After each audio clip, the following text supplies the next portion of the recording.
Hello everybody, Gibsomatic here, and today I'm going to be talking about some more information and showing off some new screenshots for the Gunrunning DLC in GTA Online. So today Rockstar put out a new post on their newswire where they talked about GTA Online Gunrunning, and they talked about the underground bunkers, mobile operation centers, weaponized vehicles, and more, and they showed off quite a large number of screenshots for this Gunrunning DLC. Now, so far we don't have a trailer, so just want to make that clear. But still, I want to be talking about this information and doing a breakdown of some of the new screenshots we saw. So they say, to thrive as an arms dealer in GTA Online Gunrunning, it's going to take more than street smarts. Choose your supporting vehicles and armaments wisely for your best chance to outwit the feds and any rival dealers. Start moving weapons to eager buyers in Los Santos or Blaine County to earn a tidy profit and tap into powerful new upgrades, modifications, and heavy-duty weaponry. Here's a deeper look at just a few of the potent tools at your disposal in Gunrunning. So they first start out talking about the bunker and how all the business aspect will work. So they say everything begins with a bunker, the massive underground hub of your new enterprise. Any CEO, VIP, or MC president can jumpstart their promising career from here to get operations off the ground. And in one of the screenshots, they show off, I believe his name is Agent 14. He's the guy from the Prison Break and the Humane Labs raid heist. So it's actually a bit cool to see him coming back, because we haven't seen him ever since that heist DLC. They go on to say, for heavy-duty tactical operations on the move, arms dealers can invest in a mobile operations center, or MOC, the kind of powerful support usually enjoyed only by trained assassins or rogue nuclear states, storable in your bunker. This drivable command center's modular construction allows for tailored combinations for vehicle workshop, weapons workshop, luxury living quarters, and command center, with facilities for upgrading and customizing your arsenal and modifying weaponized vehicles, including turrets for your MOC that can be manned by your squad, all at your fingertips and pulled by a fully customizable commercial semi. So you can see in this screenshot a few of the new vehicles, the APC tank, the Dune loader, the customizable Tampo, and the Dune Buggy, which will show off a few more in some of the later screenshots.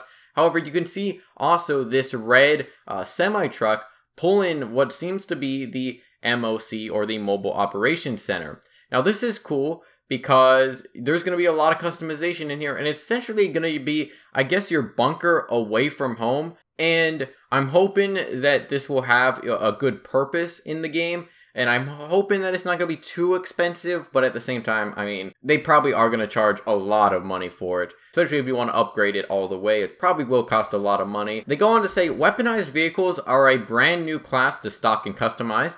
Build a fleet to cover every eventuality, from the ultimate utility of the fully amphibious cannon-toting APC to a mobile anti-aircraft trailer that'll have pilots soiling their cockpits across the state. Weaponized vehicles can also be employed as company assets, instrumental in delivering cargo to any drop-off. So that's very cool. Whenever you're doing the missions and all that, you can use these vehicles. And by the way, that anti-aircraft trailer that they were talking about, that is actually in the first screenshot. And you can see it here, taking down a Hydra. And I think a lot of people are excited for that, just because now Hydras won't rule the world of GTA Online. They're probably still going to be good, and if a Hydra can get the upper hand on you, or surprise you and take you out, they're still going to win that firefight. However, at least now more people will have a chance to take them down, which I think is overall a very good thing. The final paragraph goes on to say, beyond manufacturing your stock to sell, reap the benefits of your bunker's white coat staff by allocating their time to research, and they'll get busy unlocking a range of optional upgrades, including unique personal weapon modifications, a whole range of brutal tech for your weaponized vehicles, and terrifying upgrades for your mobile operations center. So that's very cool. I'm hoping that there is sort of a progression system with this, where it's not day one you can get every single item. And I did like that about the heist DLC, where some of the vehicles you had to wait to unlock, or at least if you can unlock everything day one, at least make it, cost more. Sort of how the import-export DLC works with special vehicles. I think just a progression system makes the DLC last longer, and I think that it's overall a very nice thing to have. And since they mention things about the unique personal weapon modifications, They did show off one screenshot that shows that off very well. And as you can see in this one, you've got pretty much 3 guys in a forest, sort of in the Radon Canyon area. And each of them have a new camo for the weapon and some weapon customization. So on the left, you can see a sniper who's holding a heavy sniper. And this seems to be different. It seems to be a little bit more compact and a little bit smaller. We'll have to wait and see if that's a full weapon modification and, you know, sort of a complete overhaul of the weapon that you can upgrade, or if those are all different individual things. Because as you can see, you know, the magazine's different, the stock's a little bit different, and also the muzzle seems to be a bit different, as well as the scope. Now, the scope also seems to have this green tint, or maybe that's a night vision scope. We'll have to wait and see how that works out. You can also see this sort of woodland camo on it, which is definitely very cool. And then the guy in the middle is holding an assault rifle, which does seem to be very similar to the one that we saw in the first screenshot of the first gun running post they did last week. And you can see it's a little bit different, a little bit more tactical, but still has the same sort of look of the assault rifle that's already in the game. And while they don't show off any new attachments for this weapon, they do show off a new sort of green camo, and I'm very excited for that. My last video where I was talking about 5 things that gun running should add, one of the things I was talking about in that video is weapon customization. And in that video, I actually thought that that was the most ridiculous claim. You know, I thought that that was going to be, like, it's basically just a pipe dream. And I didn't think that that was going to be happening. However, I'm actually very surprised that this will be the case. Who knows how much customization, but it honestly looks so amazing that we are seeing some weapon customization finally in GTA Online gun running. The final person you could see on the far right seems to be holding a variant of the combat MG, or I guess it could be the regular MG. It could even be an entirely new weapon. We're not entirely sure right yet. It sort of has this orange and black camo with skulls on the side, which is definitely very cool. And it also seems to have a new red dot sight on it, as opposed to the scope on the combat MG and the regular MG. And let's talk about some of the other screenshots and some of the other vehicles in those screenshots.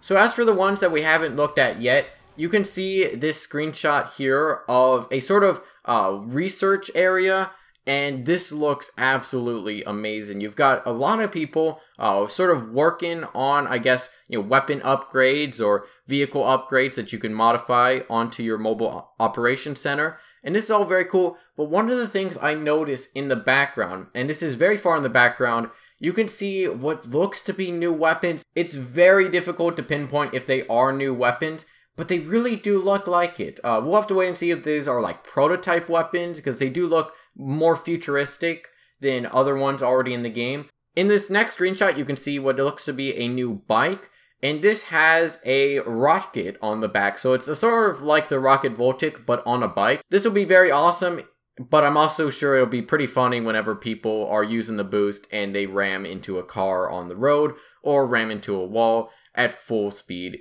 from the boost. Hopefully this is good. Hopefully this isn't like the Electro or the Vindicator, where it's just a bad bike with a little bit of an extra boost. And I hope that this will be available in special vehicle races so that we can get some more variety in there. I think that would be very awesome. In another screenshot, you can see this APC, but you can also see a new camo on this APC tank. I'm very excited to see how the customization on all these vehicles will work. And then the final screenshot is of a new Dune Buggy, which seems to be kitted out with weapons, and it just looks absolutely insane. I'm very excited to see how this will work out. Now you can see this is seems to be the only person in the vehicle, and he's in the passenger seat using what looks to be like a machine gun. Maybe it's a grenade launcher, I'm not entirely sure, but I think it's just an MG, and this looks amazing. It really does. I'm so excited for this DLC. These screenshots have gotten me even more excited. Sadly, there's no release date yet. I'm not entirely sure on that. I could keep speculating on that. A lot of people are saying June 6th. I don't see that personally, because I feel like if it was coming out on June 6th, they would have already given us some information, especially in this post. But we'll definitely have to wait for more information. However, this post has gotten me even more excited for the DLC. I think this is actually one of the more exciting DLCs we've ever seen for GTA Online. So let me know your thoughts on this in the comments. What are your thoughts on these screenshots? Was there anything that I didn't point out that you noticed?